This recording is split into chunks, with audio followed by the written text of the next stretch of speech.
What's up, CFO gang? It's your boy J Tuck.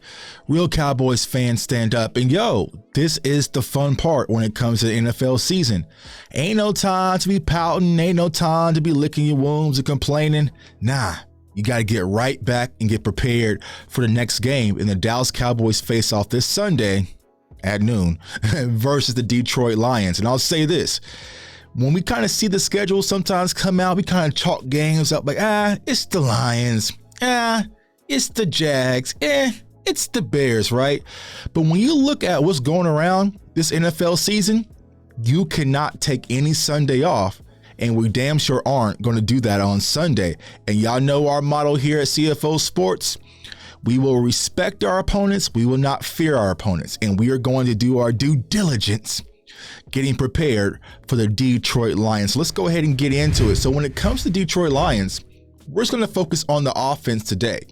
And when it comes to the offense, they focus on the run game, right? They are ground and pound. Like they do some things in the air, which we'll talk about here shortly, but it starts with Jamal Williams and DeAndre Swift. Salute to all my Georgia fans on the channel. My guy, Professor O, huge Georgia Bulldogs fan. But yeah, the running game, they like to get out and kind of ground and pound. They do a lot of things schematically when it comes to the run game, a lot of counters, a lot of traps. They like to do a lot of motions to kind of get you off your square and open up those run games. So when it comes to like Williams and Swift, salute to my guy Scott. He kind of called it the Marshalls version of Zeke and Pollard. And you're like, yeah, I like Marshalls though. I like Marshalls, man. You know, your boy J Tuck sharp at Marshalls sometimes. So, but it's what it is. It's kind of like their two-headed monster that they have in Detroit, and they have their ground and pound guy, which is kind of what Williams brings to the table. But then you also have that explosive running back when it comes to Swift. So we definitely got to be prepared for that. Also, they have a wide receiver, Amon-Ra St. Brown, for all you fantasy players out there. Is off to a great start thus far.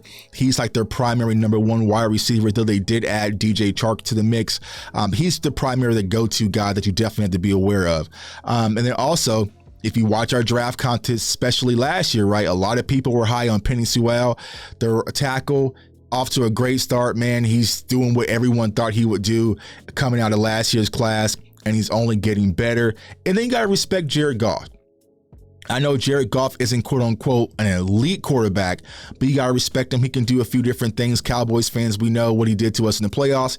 He can use his legs a little bit to extend plays, to move chains. So you got to be aware of it. It won't be like what we saw on Sunday with Jalen Hurts, but he can use his legs. But also when it comes to Goff, he's a bus driver, so we really got to get him uncomfortable and make him make some throws into tight windows, which we'll talk about here in a second. So, like I said, run-based team.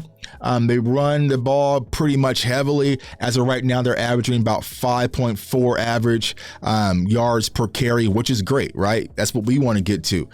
7 touchdowns, the most that they had in their franchise history since 1991, when they had that guy from Wichita, Kansas, and Barry Sanders.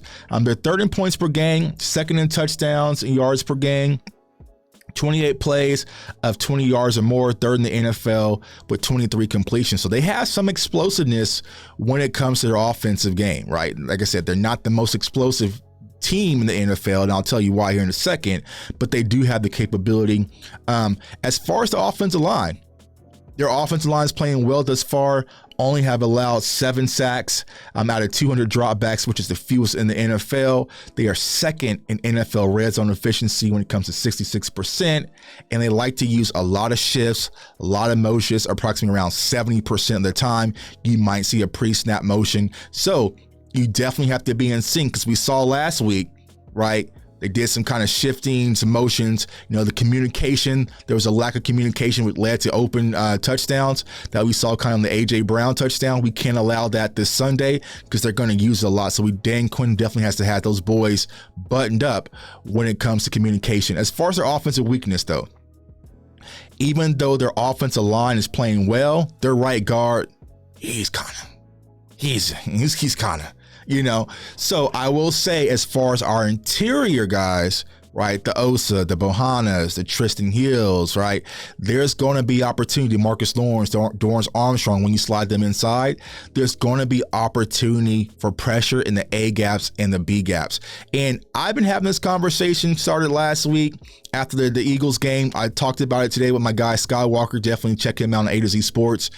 Possibly moving Micah Parsons back to linebacker so he can kind of be in that role, because this game, you're going to have sideline to sideline speed. And as of right now, Cowboys Nation, Anthony Barr and LVE, though they played well, it just isn't what we need. And I feel like Micah can give us that boost, and we'll definitely talk about that. The wide receiver core, like I said, they have Amon-Ra St. Brown. They have Hawkinson, the tight end, hasn't played up to par, but also has DJ Chark. But I feel like Dan Quinn, you got to get up in their grill. Like I said, get up in their grill, play that tough physical man defense, because there's been a lot of space given. I feel like Sunday, there was a lot of space to make things easy for Jalen Hurts with those quick throws, with those quick slants, right? Get up, physical man defense. And I feel like if you can disrupt Jared Goff alongside with the pressure, then he's going to give you the ball up, because they have 6 giveaways right now. So the one thing I will say, they played the Eagles, right? We all know week 1. They had the Vikings. They beat Washington. They also played Seattle in kind of a shootout. And then also their last game versus the New England Patriots, where they got shut out. So, when it comes to some of those games, you're seeing these stats. You're looking at the stats saying, man, this is a really good offense, Tuck. But from the type of opponents and the defensive that they've been playing, it just really hasn't been up to par to what I think they're going to be seen on Sunday.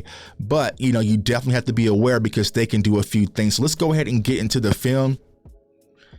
And like I said, when you watch this offense for the Detroit Lions, it's the run game. Everything really starts with the run game, and you got to be able to flow through the traffic and get sideline to sideline, because they can do a lot. They do a lot. They like to get their running backs, just out in space, create, and simplify the game plan when it comes for Jared Goff.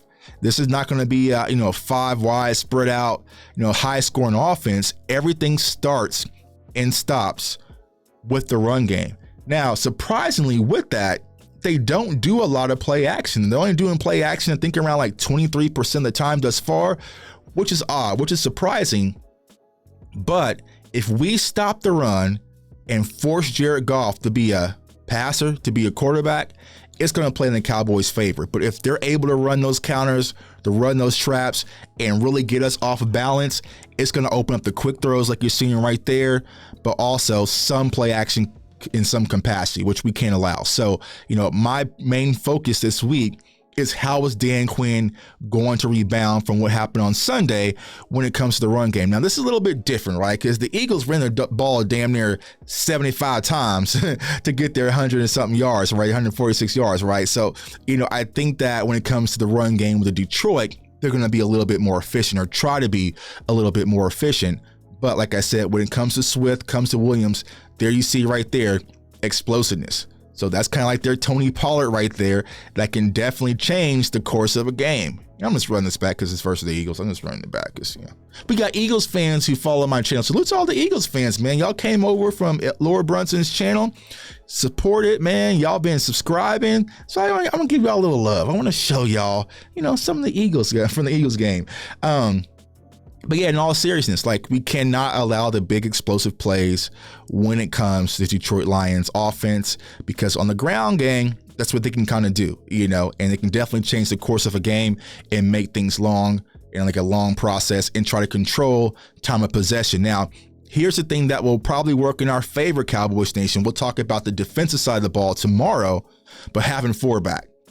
If we're able to kind of look like what we looked like last year, just a small trace of it, right? Just a small trace of it, right? And then force them to kind of keep up with the scoring wise and force them to get out of the run, it's going to lean towards us, man. It's going to lean towards us, but there's going to be a lot of opportunity this Sunday for this Dan Quinn defense to get up there and really rally and stop the run, man. It's your boy J Tuck. Comment, like, subscribe.